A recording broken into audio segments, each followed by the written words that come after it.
Hindi porket umiyak ay maniniwala ka na agad. Maraming manloloko ang gumagamit ng tinatawag na appeal to emotion.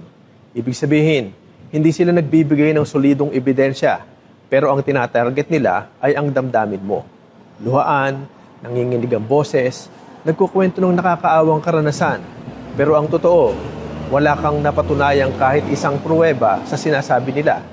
Sa psychology, tinatawag itong manipulative behavior. Ayon sa isang study sa Journal of Nonverbal Behavior, maraming tao ang kusang naniniwala kapag nakakita na sila ng emosyon, halimbawa umiyak. Kaya, kahit walang logical proof, naniniwala sila.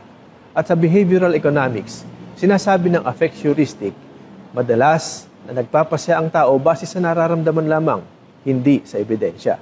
Kaya, kung may lumapit sa iyong umiiyak, humihingi ng simpatya o kaya ay hinihikayat ka, tanungin mo, ano ang ebidensya? Hindi masamang makiramay, pero masama ang magpaloko.